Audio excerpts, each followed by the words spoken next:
Healthy Rebel Radio is sponsored by the Healthy Rebel app. 300 plus secretly healthy, delicious, mouth-watering dessert and treat recipes made with all-natural, whole food ingredients. Now available for download on the App Store and Google Play. Find out more details at healthyrebel.com.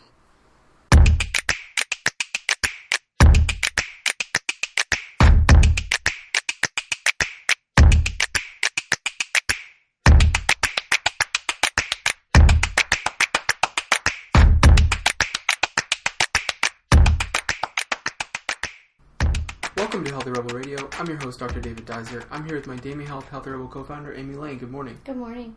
Today we're talking about the number one mindset shift that we have found helpful for pretty much everything, whether it comes to health changes, lifestyle changes, business experience. I think you would agree when I say that this mental shift that you spoke about before, of turning your problems into challenges in your mind, is something we use constantly. Mm-hmm. And we find it extremely beneficial, and it can be applied to so many different things. Mm-hmm. Now, problems are going to happen no matter what you're going through, no matter what you're doing, no matter, even with respect to lifestyle, business, relationships, It doesn't even matter. Mm-hmm. Problems are going to happen in life. Mm-hmm. And there's two ways to look at a problem. One is to shut down. One is to close up. And the other is to conquer it. Well, I think the first one usually comes with, thinking the world is somehow against you, or there's some sort of plan trying to throw you off from your good. And you can either think that's an outside force, or people don't want good for you, or you always sabotage yourself. Those are the themes usually that, Mm-hmm. And that's sort of the victim consciousness we've been speaking about as well. Right. Yes. So that's the tone of a problem.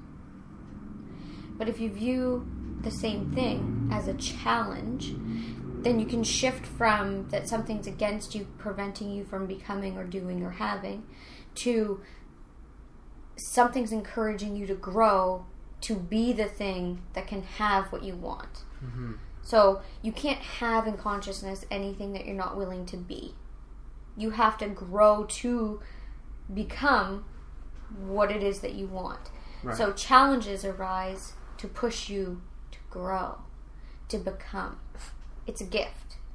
So if you can view the challenge, the hurdle, as an opportunity and a gift to go inside and figure out what needs to be done, and then to take the actions necessary to change, to grow, to develop, then you can get to that other level. So it's just a completely different way of living. Yeah, and that's so well put, too. I mean, just as you're saying this, I can think of hundreds of examples of what we've been through. I know. But I've got some real personal ones that have been transformed. I mean, when you first started teaching me about this, it was... I was in a place where I was pulling relationships into my life that were just not supportive of anything good. And I just felt constantly like I was stuck in, whether it be working relationships or whatever, mostly associated with in military relationships.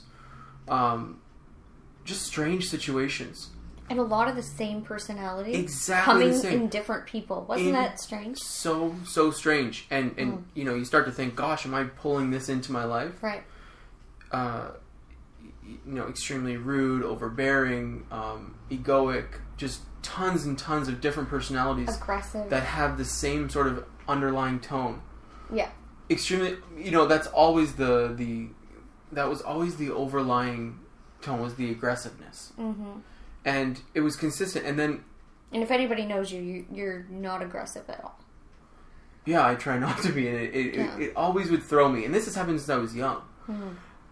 And then starting to shift that from looking at it as a problem, these people, they just exist and they're just around me constantly and they will be forever, mm-hmm. to, maybe there's something in me that I can change, mm-hmm. that can be supportive of or help cause a change in these relationships or in these people who are somehow being drawn into my life. And that's the other thing to remember, is lessons come up, and a lot of the time the same lesson will continue, and sometimes if you're not paying attention at all, you'll find that they get louder and louder and louder every time they come up. Oh, that was me. And the lesson will continue to come back until you learn the lesson. Mm-hmm. And what needs to change is not the people, but you. Right. And it's really hard to grasp that sometimes when there's actual, like, jerks doing horrible things. You've been in some really messed up situations where if anybody from the outside, you know, would be like, okay, well, this has nothing to do with you. No. But at the same time, you had to focus on you because that's all you can control. And it seriously worked. It works. The most basic, I mean, you guys can probably understand where we're going with this. The most basic application of this mindset shift is in this idea of difficulty losing weight. Mm-hmm. The biggest problem, I can't lose weight. Mm-hmm. This is my issue. It's been going on for 30 years and whatever. That's my problem. And the simple shift of turning that into a challenge. Mm-hmm. And no, there's no such thing as a weight problem. No. There's no such thing as having a struggle, I'll put in air quotes, as your weight. In the big picture of things, there's no such thing. There's just a pattern of thinking. There's just some blocks that have come up. There are just some lessons that need to be learned and refocus that needs to happen, followed by the action. But if you can actually grab in consciousness that, and that's what really happened to me, there's never been a problem or a struggle with my weight. There's no such thing as that. It's a bunch of other things we call up and then collect together and put them in a little bag and say, oh, well, I just can't lose weight. Mm-hmm. No, that's not it. It's never it. So that's why we loop around it, because we call it that, and then we circle around it trying to fix that. And that's just, you can't. Exactly. Because there's no such thing. Mm-hmm. And all you're doing is validating and affirming, I have a problem with my weight. I have a problem with my weight. That was so difficult for me, though, to use this concept. I don't know how to explain it, but to accept it in my mind. You have to catch it in consciousness. You have to drop your ego, and you have to say, maybe there's a different way to look at this. And if you're not ready to just grab concepts, and if you are finding that your ego comes up, and right now, like, you're ticked off that I just said there's no such thing as a problem with your weight, if you're like, you have no idea, if that's even a tenth of your reaction at all, first of all, you need to hear this. This is literally your medicine and your freedom. Second of all, introduce the idea of perhaps there's a different way to look at this. And then trust that maybe the universe will support you in this new idea to explore it and see if things change and shift. Exactly. And this is presenting your problems as a challenge is just one way of looking at it. I mean, there's multiple ways of looking at it. They're all the same. Like, for example, you can focus on surrendering the victim consciousness or stepping away from victim consciousness. You can focus on forgiveness for doing something to yourself or forgiveness to someone else. You can focus on so many different things, but it's all the same type of shift. You'd agree with that? Mm-hmm. The reason I like the word challenge, I think it's important because when you first mentioned it to me, when I hear the word challenge, I see in my mind, and this might just be a type A thing, but a step-by-step process, a plan, which I'm obsessed with, and then a subsequent action, right? As opposed to when things are a problem, it's very defeating. Problem for me says chronic. Right. And it's like a thing that just is, and there it is. It's a problem. Challenge to me is something you overcome. Mm-hmm. And in overcoming it, you become more. Exactly. And we know that when you are involved in a process like this where you have a goal and you plan out what you're going to do and you generate your own personal motivation, you're able to actually release more dopamine, then you get more motivation. In my life experience, there's nothing like making a ton of money, executing like a business venture, like hitting a certain goal or looking amazing in like this dress you always wanted to, or finally going to these places or accomplishing all these things. It's all wonderful and it's all beautiful, But to me, there is a deep richness and a wealth that cannot be taken from you when you overcome an actual challenge. The challenges I've overcome in my life and the actual shifts and changes that I've made and the things that have happened on the inside that have completely transformed are what I hold the dearest in my life. I'm the most proud of that. Mm-hmm. And you know that. I constantly have to be reminded of, things I've accomplished because I forget. Because I'm so focused on the wealthy stuff. Mm-hmm. The stuff that makes me feel, no matter what, that I am just this powerful, rich, abundant woman that can do anything. And once you realize your personal power, everything else just is like icing. Mm-hmm. All the other stuff, like when you really focus on the big stuff, your personal power, and becoming a rich, wealthy person on the inside, like really, that has deep characteristics that people, like, when you meet them, they know you've been somewhere. They know you've done something. They want to listen to your words because she gets it. There's wealth in that is beyond any materialistic thing or experience you can ever have in your life. And it can never be taken from you. Once you get a lesson or you catch a lesson in consciousness or you change your behavior or you accomplish something where you actually become an amazing virtue or whatever that it is, it doesn't go. Even if at times you forget how great you are and you act a little loopy or you slip into some old habits, you bounce back so much faster. Your muscles are there. And it's so wealthy. It's really hard to explain. You're just at a different resting place. Mm-hmm. You're at a deep peace and you feel consistently good no matter what's going on. And everything else is icing. That's right. I see that application in this mindset shift just constantly. Yeah. I mean, because the word problem is so extremely negative. Yeah. Right? And it promotes negative thinking. It promotes what's my other problems. And it promotes this complaining type complex where that becomes your story. I'm a victim and this thing is happening to me. Yeah, and so many people get stuck in this trap, and it's an okay thing to be in because you can pull yourself out. I've been there. You start to identify with the problems. That's who you are. Yes. You know what I mean? Like for me, it was back pain. Back pain was me. That was my thing. That's what I thought about constantly, and that was my problem. Yeah. Making that a challenge shifts everything because challenges are positive things. They are.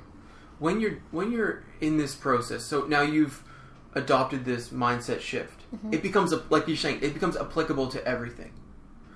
Like for me, we were doing a lot of work a long time ago with regards to shedding ego. I guess what it was called when I first learned what ego was. Mm-hmm. I didn't have any idea before. Before I thought it was just being cocky. That's what I learned. Yeah. And then once I learned what it was, we did a lot of, I don't know what they were, exercises and things around shedding the ego. Mm-hmm. And then it just started to click that anytime negative thoughts came up, somehow they would just fade away or be replaced by something different. Mm-hmm. And that something different was extremely motivating. Like, for example, for me, it was this idea that negative thinking didn't support my highest good. And I'm obsessed with highest good, if you don't know that by now. Anyhow, I just think this is applicable to so many things. Now, once you get the mindset shift underway, it only takes a second, right? It's a conscious decision. Then you've created a challenge and you're able to develop a step-by-step plan. And for me, the benefits I see of a step-by-step plan are mini successes. And I know you're big on this. When you hit that workout in the morning, that's a success. Mm-hmm. Like I say all the time, if you feel lost, like healthy eating and exercising, one day just drink the 2.5 to 3 liters of water per day, and you will feel like a winner at the end of the day. And it sounds mental, like saying it, because it's like, come on, it can't be that easy. Yes, I'm telling you, it's that easy to reset. Right now, today, you can create, by the end of the day, a great day, no matter how it started, no matter what's going on. And then that rolls. It rolls. And I use that technique all the time when I was falling off because, I came from compulsive overeating. I came from really negative looped thinking. I came from really ugly behaviors. And I would use just simple things like, okay, Amy, today I'm going to get out in front of you. You're going to just drink your water. That's all we're going to do. We're just going to do it. And by the end of the day, I'd be like, God, I just did it. I said I was going to do something, and I committed to the thing, and now I did the thing, and what am I going to do tomorrow? Right. And I'd introduce something tomorrow because I realized my power, my personal power, as silly as it is. Sometimes you just have to set a goal and actually just stick with that simple goal just to show yourself that you're the one in charge. Mm-hmm. As you're saying this, one thing I'm really thinking about this personal power idea is I see you being very in the moment during these experiences. Do you know what I mean? Yeah, I've learned that. But I also constantly reflect on how would I feel in the future. You know I do that. I'm just thinking about, like, let's say you're working on this mindset shift, and step one is I'm going to do something positive for my health today, and I chug a bunch of water. Yeah.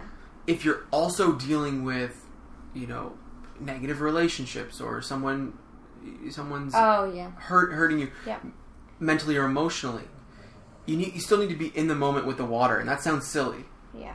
But you have to. There is also a mindset shift or an acceptance of your good when you've done a good thing. Definitely. Do you know what I mean? You have to consciously celebrate the success.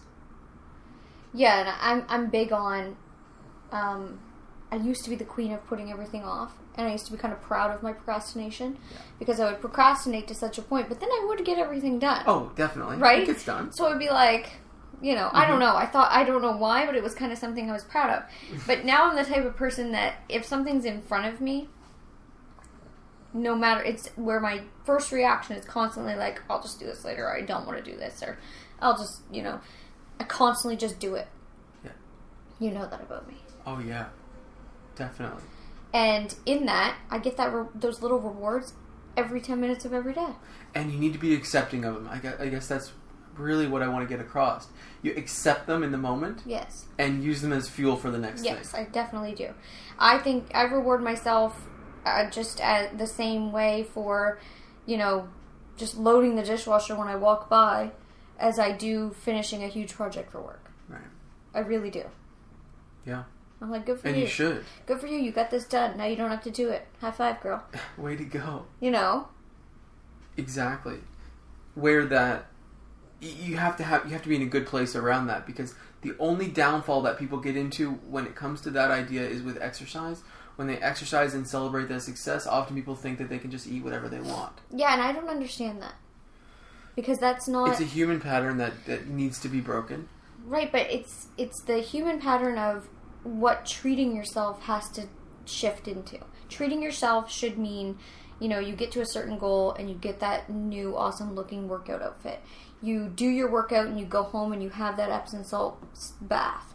You do that workout and you go and you create like a spa in your bathroom with candles and music, and that's treating yourself. Right. There's no such thing as like pouring poison down your throat it's not a treat.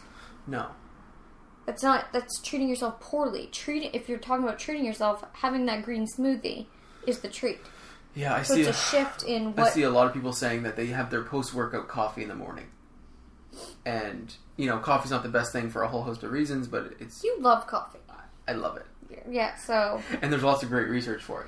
Yeah. But a lot of people will say, because it's so cozy to have a big cup of hot coffee, right? To have that post-workout coziness is how I see it. I find it centering and calming and all these things. But there's nothing wrong with that. There's absolutely nothing. That's a good substitution if it has to be something where you're using your hands. A lot of times people are just... No. It's just a repattern that needs to be... Exactly. You need to stop thinking eating junk food is a treat. That's right. It's not a treat. There's no such thing. No. We've created that. Yeah. Well, we didn't. Well, the food industry did. I use the word we, but yeah. Humans. So the point of today's show is accepting the simple shifts that are so extremely beneficial. And if you look at the top performers all over the world, I mean, this is something that most people try and solidify at the start of any journey. Having the proper mindset. And if you are someone who spirals with negative patterns of thinking, this is one way to do a replacement where things turn into positive. Mm-hmm. And what I would recommend is looking at it like these little mini successes. So now you've got this mindset shift underway. When you see something that you consider maybe a problem in your past, come up, switch it to a challenge, create a plan, and then have small actions that create lasting success and perpetuate the next action. But also just being willing to be open. Sometimes enough. Yeah, I mean, just in each moment, just being willing to be open to a different thought or a shift in perception. When you have this, that reminds me of something, this willingness to be open. When you have this conscious shift, things start to slow down. Mm-hmm. You know, problems don't create so much of a panic. It's completely different. I totally agree. Time slows down, and suddenly you realize in decisions you have all this time to make different decisions. It's really strange, but time does slow down once you relax into it. No, it definitely does. 10 years ago, I was an overachiever who was constantly flustered. Yeah, you were. Like, I got things done and had huge successes, but in my personal life was constantly flustered in social situations, in work situations, and still somehow came out on top many times. But yeah, but you were physically... It feels terrible. Physically, mentally, and emotionally, you were not on top. It feels terrible. Mm-hmm. Then things start to slow down once you get this sense of being centered, I guess. But it's really it's all for me. It's completely in the mind. Maybe I'm starting to sound a little nuts here, but this is honestly how I feel about it. No, it's all in the mind. But the other thing is that you realize that life isn't about running around panicked. Yeah. You know, you were constantly in fight or flight. Mm-hmm. And we were just in flight. we can all... Yeah, we were just in flight. Anybody can get themselves into this situation. I've got, so many patients that I'm trying to teach how to get through this and how to create these shifts that can put them into parasympathetic, into this rest and digest. And this always brings us back to a holistic approach to weight loss. When you're in the fight or flight situation, when you feel panicked in social situations, when you instantly react with anxiety, you're not digesting. Your metabolism it slows down. All these physiological changes occur that make the situation worse. Definitely. It's a hard way to live. It is. And the good news is it doesn't have to continue. No. It doesn't. But you have to commit long enough to changes for them to really show up. Because one of the biggest problems I see is like the over-preparing to change and gonna shift and gonna do all these things, and then do it for 3 weeks, and then the hard challenge comes up, the real one that says, okay, you changed, let's see. Yeah. And then they say, this stuff doesn't work, to hell with this, and then react in an old behavioral way. It's like anything. It's like going through a university program where you're just having quizzes constantly, and you're quizzing, and you're doing really well, and then boom, it's exam time. Yeah. And exam time is, like all the quizzes put together. Right. This happens in real life. Yeah. And I believe that we get thrown these challenges so that we can overcome and move on. Definitely. And, it doesn't mean you get to a place where you live a challenge-free life. It's that the challenges don't take you down like they used to. It's like water off a duck's back. Yeah. It's just you're in a different level that these things can't touch you like they used to. They just can't get at you. Like, there are things that used to affect me that, like, I'd be taken down for a week, and I'd be crying and emotional, and I'd be on a spin, and then I'd have to lift myself out, and like it was a whole, terrible things. Hard stuff. I'm not talking about fluffy stuff. Mm-hmm. And now, maybe it'll take me out for 5 minutes. Yeah. It's just, and anybody's capable of that. But you have to commit to it long enough that you actually change. These practices take time. They take practice. They take consistency in your actions and in your thoughts. And if you fall off, mm-hmm. instantly forgive yourself. There's no point in going down the I'm wasting time. I didn't, right. don't. I used to do that. Forget it. It doesn't do anything. No. Forgive yourself. Move on. I just finished I believe, the biggest challenge with the example we started the show with, this personality conflict. Yes. That plagued my life. Yes. I just finished, I would say, the biggest challenge in this category I would agree. 6 months of dealing with the same person on a day-to-day basis, and it wasn't as difficult, but the old me would have had meltdowns. Serious meltdowns. Well, it was really hard. As in, it took constant work and focusing on solution. Yeah. This stuff works. Conscious shifts, and this can be applied to so many things in life, and I love it so much. That's Healthy Rebel Radio for today. Thank you so much for listening. If you enjoyed today's show, please subscribe on iTunes or Stitcher Radio. For episodes sent to your inbox weekly, sign up for our newsletter at DamiHealth.com. Thank you so much for listening, and have a great day. See you. Healthy Rebel Radio is presented by the online health and wellness center, DamiHealth.com. Since 2009, Amy Lane has successfully coached thousands of women through her signature program, the Bikini Body Program. Join today to work exclusively with Amy to unveil your greatest yet to be from the inside out. Go to DamiHealth.com for more information. Thank you for listening to Healthy Rebel Radio. Please connect with us on our community pages on Facebook, Pinterest, and Instagram, all at the handle @DamiHealth. For weekly recipes, articles, and all our episodes straight to your inbox, join our newsletter at DamiHealth.com. You can find all the links discussed in today's episode in the show notes. Thank you for joining us, and see you tomorrow.